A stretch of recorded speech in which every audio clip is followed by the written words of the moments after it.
সমস্যা আসছে 31শে ডিসেম্বর তে নাম দিয়েছে কি, এটা হচ্ছে নষ্টা ভ্রষ্টা এবং বেশ্যাদের কর্মকাণ্ড। এগুলি ইমানদার কখনো তা করতে পারে না। এগুলি তারাই, ওই সমস্ত পুরুষরাই শুধুমাত্র সেটা তাদের মেয়েদেরকে ছাড় দিতে পারে, তাদের স্ত্রীদেরকে ওই সমস্ত মেয়েরা লোকেরাই ছাড় দিতে পারে যারা নিজেরা ভ্রষ্ট নষ্ট এবং নিজেরা সবচেয়ে পতিত মানুষ, এরাই শুধুমাত্র তাদের মেয়েদেরকে ছাড় দিতে পারে। তাদেরকে ঘরে রাখা কর্তব্য। একজন বাবার কর্তব্য হচ্ছে তার সন্তানকে ঘরে রাখা, মায়ের কর্তব্য হচ্ছে মেয়েকে ঘরে রাখা, ছেলে তার ভাইয়ের কর্তব্য হচ্ছে বোনকে ঘরে রাখা এবং নিজে ঘরে থাকা। বাইরের সমস্ত সংস্কৃতিতে নিজেকে কখনো গা ভাসিয়ে দেওয়া যায় না, ইসলাম সেটা অনুমোদন করে না। এটা হারাম ছাড়া আর কিছুই নয় এবং এর মাধ্যমে সম্পূর্ণরূপে বিজাতীয় কালচারকে অনুসরণ করা হচ্ছে। কখনো ইসলাম সেটাকে অনুমোদন করে না, এই জাতীয় কোনো কিছু ইসলামে নেই। কেউ যদি মনে করে যে বছর শেষ হয়েছে বলে আমার গুনাহ শেষ হয়ে গেছে, সেটা তার মিথ্যা কথা। কারণ গুনাহ কোনো বছরের সাথে সম্পৃক্ত নয়, গুনাহ হচ্ছে ক্ষণের সাথে সম্পৃক্ত। প্রতি ক্ষণে মানুষ গুনাহ করছে, প্রতি ক্ষণেই তার তওবা করা উচিত। নতুন বছরে আরেকটা বেদাত চালু হয়েছে, আরেকটা রাসূল মিলাদ, অর্থাৎ বর্ষবরণ। হিন্দুদের কাছে যে বর্ষবরণ আছে, আবার খ্রিস্টানদের কাছেও বর্ষবরণ চলছে। রাসূলুল্লাহ সাল্লাল্লাহু আলাইহি সাল্লাম তিনি মদিনায় এসে দেখলেন যে ইহুদিরা 2টা দিন পালন করতেছে, মদিনাবাসীরা 2টা দিন পালন করতেছে।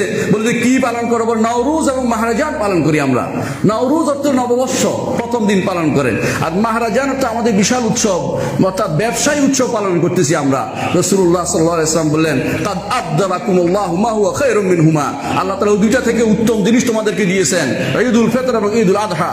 এরপর থেকে কেউ যদি অন্যটা পালন করে জাহিলিয়াতের দিকে চলে যাচ্ছে। ইসলাম জাহিলিয়াতকে কোনো অনুমোদন করে না।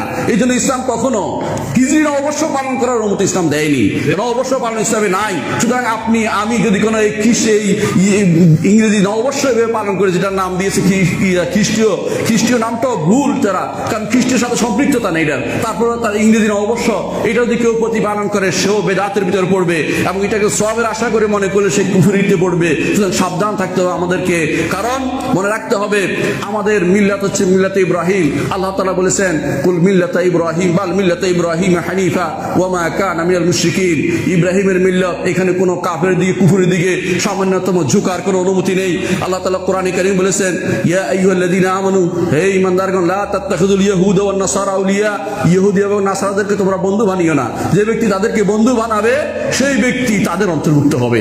কিভাবে বন্ধু বানায়? হ্যাপি ক্রিসমাস লিখে পাঠায়, কখনো কখনো তাদের বাড়িতে যায়, কখনো ফুল দেয়, তাদের সাথে শুভেচ্ছা বিনিময় করে, তাদেরকে বিভিন্ন রকমের কথা বলে। এগুলো কোনোটা ইসলাম জায়েজ নাই। মুহাম্মদুর রাসূলুল্লাহ সাল্লাল্লাহু আলাইহি ওয়াসাল্লাম মদিনাতে ইহুদি সমাজে বসবাস করেছেন। কোনোদিন তাদেরকে এই জাতীয় তাদের কোনো পর্বে দিয়েছেন, কোনো কিছু জানিয়েছেন, কোনো সুসংবাদ জানিয়েছেন বা কোনো কিছু জানিয়েছেন, কোনোদিন কেউ দেখাতে পারবে না।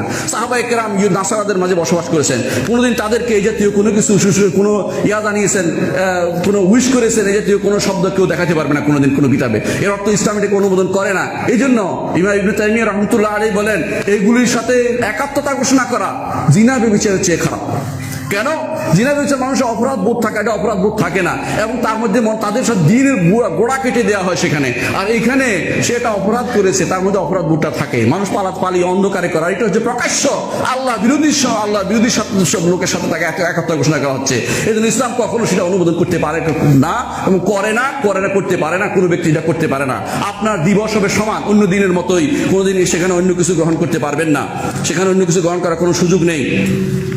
আল্লাহ তাআলা কোরআনে কারীম বলেছেন, ওয়ালান তারদা আনকাল ইয়াহুদ ওয়ালান নাসারা হাত্তা তাত্তাবি'a মিল্লাতাহুম। ইহুদি নাসারা কখনো আপনার উপর সন্তুষ্ট হবে না যতক্ষণ পর্যন্ত না তাদের মিল্লাতকে অনুসরণ করছেন। তাদেরকে পরিপূর্ণ অনুসরণ করলে তখন তারা খুশি হবে, এর আগ পর্যন্ত হবে না। আপনি কেন তাদের অনুসরণ করবেন? এই জন্য করে মানুষ কেন? তাবেঈয়ের কারণে নিজেদের মর্যাদা, আত্মমর্যাদা ভুলে গেছে, অন্যদের কাছে সম্মান বয়ে বেড়াচ্ছে, আল্লাহর কাছে সম্মান খুঁজছে না। ফাইনাল ইজ্জাতু লিল্লাহি জামিআ, ইজ্জত তো আল্লাহর কাছে পাবে। ওদের কাছে আপনি মনে করছেন ওদেরকে আপনি কিছু বললে, ওদের ক্রিসমাস দিবসে যদি আপনি সংবাদ কিছু জানান, আপনার প্রতি তারা সদয় হবে? কখনো নয়। ওরা চাইবে আপনাকে ঈমান থেকে বের করে দিতে। ওরা যতক্ষণ ঈমান থেকে বের না করবে ততক্ষণ পর্যন্ত তারা কখনো খুশি হবে না।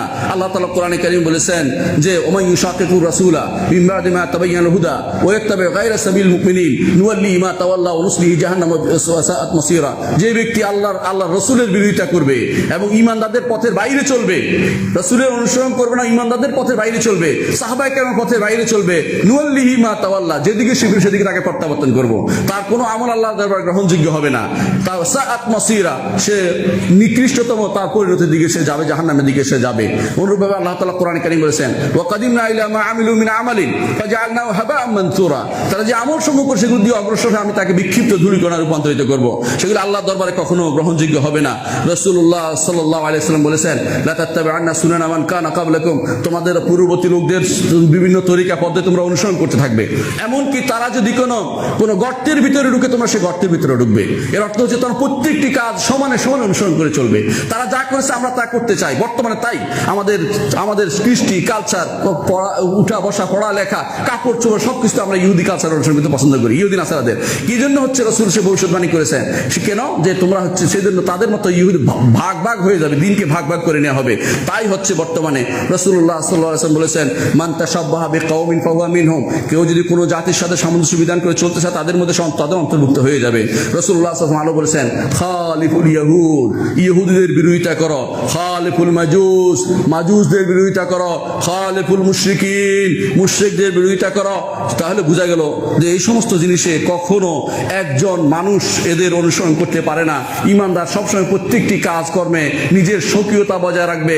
সে কখনো চিন্তা করবে না যে কাউকে সন্তুষ্ট করব, অমুককে সন্তুষ্ট করব, চিন্তা করবে তার রব্বুল আলামিনকে সন্তুষ্ট করব। আল্লাহকে সন্তুষ্ট করতে পারলে দুনিয়ার সব কিছু তার হবে। আর আল্লাহকে যদি নাখোশ করে দুনিয়ার কাউকে সন্তুষ্ট করতে যান, কেউ আপনার উপর খুশি আপনার সন্তুষ্ট হবে না। আপনি আল্লাহকেও হারাবেন, দুনিয়াও হারাবেন। এই জন্য আল্লাহর পথে আমাদের ফিরে যেতে হবে। এই সমস্ত যে সমস্ত জিনিস তারা চালু করেছে, এইগুলির দিকে মুখ তুলে চোখ তুলে তাকাবেন না। এগুলির দিকে যারা তাকায় তাদেরকে নিষেধ করবেন। আপনার সন্তানরা এগুলির দিকে তাকায় তাদেরকে নিষেধ করবেন। এবং আপনার দায়িত্ব এদেরকে এই সম্পর্কে নিষেধ করা, যে প্রত্যেক জাতি তাদের কাজ করবে, তাদের দায়িত্ব তারা করছে। আমরা কেন তাদের দিকে হস্তক্ষেপ, তাদের দিকে তাকাচ্ছি? তাদের কর্মকাণ্ডের দিকে কেন তাকাবো? সেগুলি তাকানোর মানেই হচ্ছে আল্লাহর লানত এবং আল্লাহর আযাবের ভিতরে, গজবের ভিতরে পড়ার জন্য নিজেকে আমি তৈরি করে নিচ্ছি। আর নাউযুবিল্লাহি মিন যালিক।